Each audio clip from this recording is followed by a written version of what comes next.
After being disowned by my family over 8 years ago, they've reached out to invite me, my 27-year-old wife, and another female acquaintance for Christmas. I've received a mix of advice from friends, with one suggesting I turn to this online community for insight. I'm a 25-year-old male, the youngest of 4 kids born to my 52-year-old mom and 54-year-old dad. My siblings, whom I'll refer to as Michael, 31, male, Sarah, 28, female, and my twin brother Carl, 25, male, all excelled in physical sports. My dad was a star basketball player at Editsu School. My mom played volleyball. Michael excelled in soccer, Sarah in softball, and Carl was the star running back on the football team. I, on the other hand, showed an early interest in archery, which my family regarded as a wimpy sport. They seldom attended my events, and I often had to plead for their presence. Between the ages of 14 and 16, I participated in around 20 archery tournaments, while my parents only showed up to one. Though I wasn't neglected, they were emotionally distant, leaving me feeling overshadowed by my siblings. When I tried to address this, they labeled me an attention seeker. However, my disownment wasn't related to these issues. At 15, I began dating Amy, who was also 15 at the time. We introduced her to my family, and they liked her. However, almost 2 years later, one of Amy's former friends revealed that she had been cheating on me with an unnamed guy. Confronting her, she confessed that it was my twin brother, Carl. She claimed her feelings for him had surpassed those for me. Enraged, I confronted Carl at home, resulting in a physical altercation where I punched him and knocked him out. Although my violent reaction was regrettable, it was the culmination of years of resentment toward him and my family. To avoid legal consequences, my family agreed not to press charges against me. Instead, I was sent to live with my estranged paternal aunt, who lived 2 hours away and was 48 years old at the time. Since then, I've had no contact with my immediate family. Initially challenging, I've managed to move forward with the support of my aunt and her 48-year-old husband, gradually letting go of the desire to mend the broken relationship with my family. I transferred to a different high school and eventually attended a university in my aunt's city, where I graduated as an electrical engineer. Later, I met my wife and married her. When it came time to plan our wedding, I considered inviting my estranged family, but I decided against it to avoid any potential drama. My wife and I purchased a house an hour away from my aunt's place, and we were blessed with a daughter about a year ago.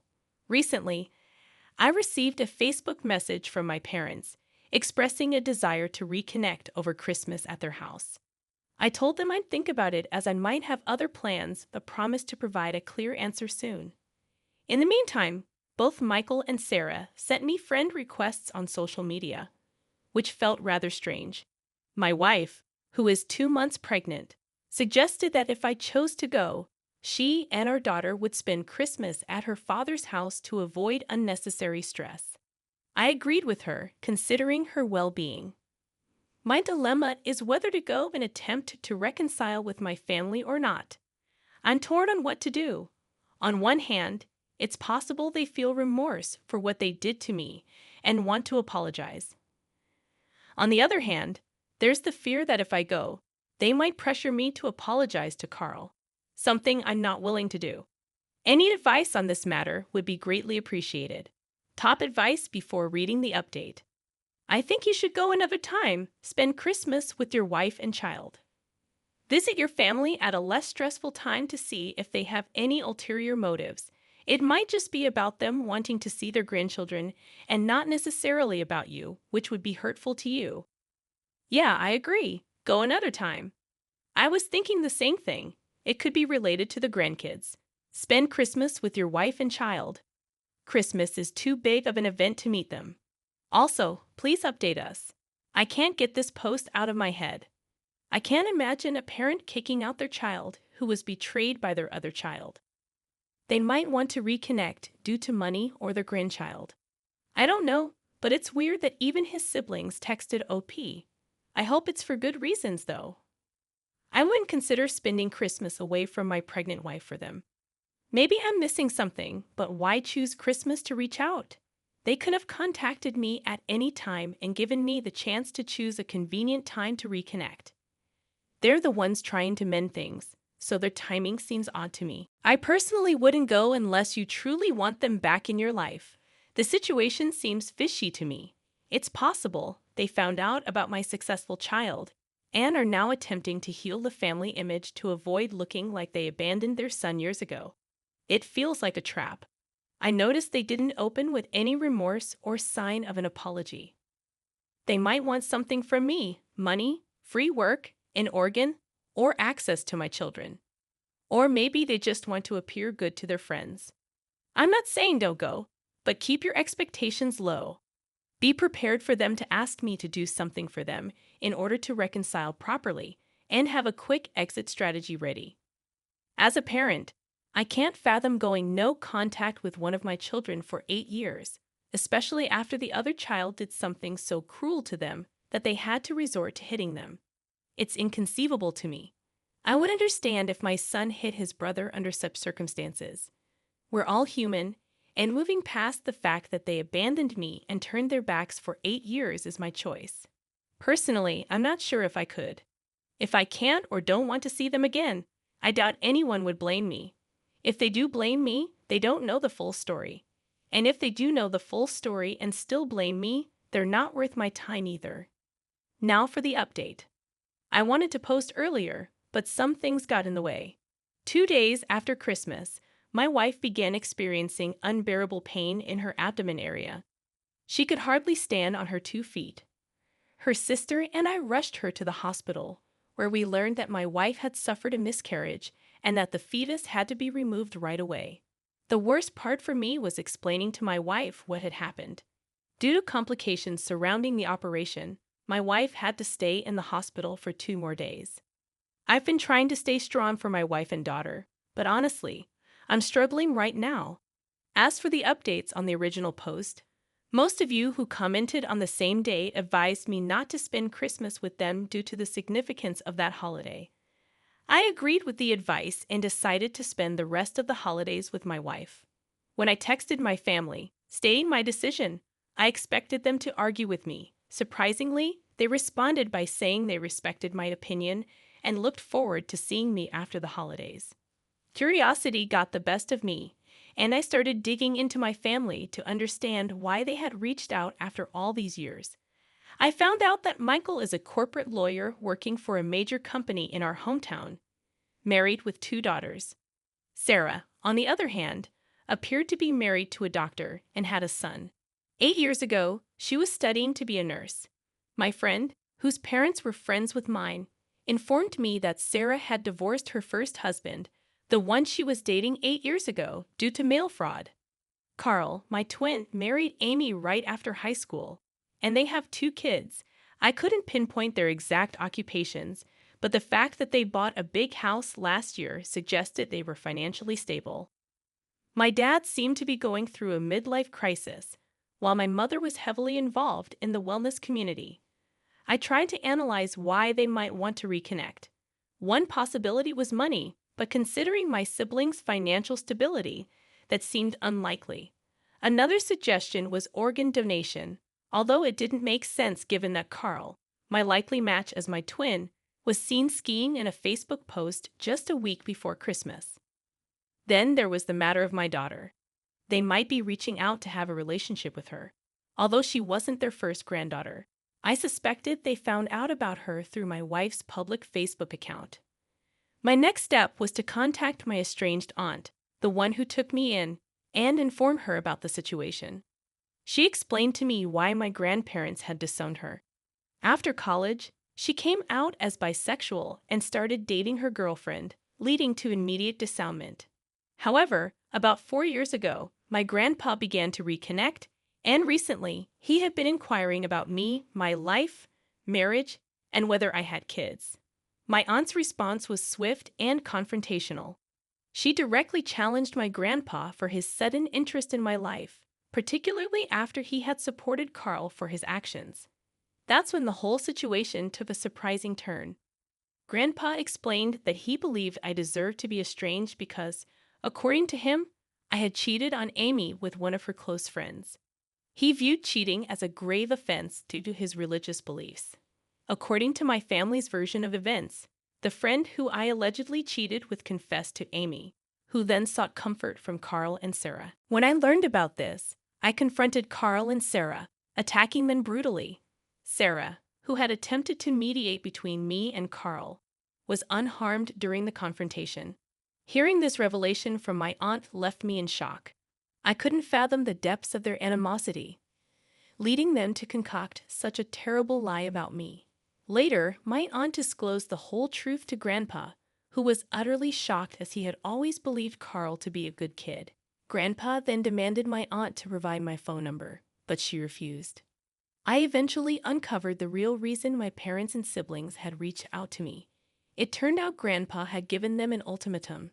Either they apologize for their past mistreatment and invite me to the family Christmas dinner, or they would be cut off from his vast fortune. He was a multimillionaire, and their financial greed motivated their sudden interest in reconciling. Instead of seeking genuine reconciliation for their past wrongdoings, they were driven by selfish motives. After learning the truth from my aunt, I decided to cut all ties with them. Why should I respond to people who only valued me for the potential inheritance they could gain? In my eyes, they were all dead to me. I had a supportive wife to care for, a family that respected and loved me, and supportive in-laws who were there for us. However, the story didn't end there. 3 days after New Year's Eve, I received an unexpected call on my work phone from an unknown number. Despite being accustomed to such calls due to my career, I picked up, only to hear my grandfather's voice on the other end. He must have obtained my number from my company's website. Surprisingly, his first words were an apology for not attempting to contact me over the past 8 years. He expressed his apologies for missing significant milestones in my life, such as my graduation, wedding, and the birth of my daughter. Frankly, I hadn't been particularly close to him before, so his decision to cut me off financially didn't affect me deeply. As our conversation continued, he revealed his disgust for the rest of my family and stated that he was cutting them off as well, adding me to the list. I found myself conflicted about this news. While the money would undeniably be helpful, I didn't want him to manipulate the situation to force a relationship between me and my daughter. Our conversation lasted about half an hour, during which I began to think that perhaps I could build a genuine connection with my grandpa. However, my feelings changed abruptly when he made a comment that infuriated me. He expressed disappointment that my daughter hadn't taken the family name. To provide some context, after marrying my wife, we discussed using her last name for our future children due to legal constraints preventing me from adopting her name. We made this decision together as a couple. At that moment, I couldn't contain my anger and let loose on my grandpa, labeling him as a senile old man and hurling hurtful words. I made it clear that I never wanted him to contact me again. The audacity of his comment, considering what I had gone through, was beyond infuriating. I resolved not to let him use any potential inheritance to control me. Even if I received the money, my plan was to donate it to a local charity. However, given his history of empty promises, this outcome seemed unlikely. The past few weeks had been incredibly challenging for me. My wife had taken measures to protect our privacy by privatizing her Facebook account, and my in-laws had done the same. How my estranged family planned to contact me remained a mystery, although I suspected they might resort to extreme measures, perhaps even hiring a private detective. As far as I knew, they didn't have information about where I currently lived, but one could never be too certain. I've considered getting a restraining order, but it's complicated given the presence of lawyers in the family. I didn't get the chance to answer some questions from my last post before it was inexplicably deleted. I'll try my best to respond to any questions over the next day or two, but after this, I won't be using the site for a while. Thank you all for your advice, and I wish you the best in this new year. I am profoundly sorry for your loss, OP. I can't even begin to fathom the pain you and your wife must be enduring. Your family's behavior is beyond belief. Their audacity knows no bounds. They don't deserve any more of your time and energy. Forget about them. I genuinely hope they don't bother you anymore, allowing you to focus on your family at home. Thank you for taking the time to update us. Please accept my condolences. I hope your wife recovers soon. Your family has faced some difficult weeks, but don't let these people get to you. Regarding your grandpa's comments about the last name, at least the truth is out, exposing their true colors. Let your grandpa keep the money if it comes your way before you make any decisions. Take your time and think it over calmly. You've chosen wonderful people as your family, your wife, daughter, and in-laws. They are the ones who truly matter. The rest of them can go to hell. I'm sorry for all you've been through and the loss of your child. Remember, you have a family that loves and supports you. You are wanted and cherished by them, even if your parents and siblings don't see it. Please seek professional support and help for yourself and your wife. You've been through a lot, and it's crucial to have the right support.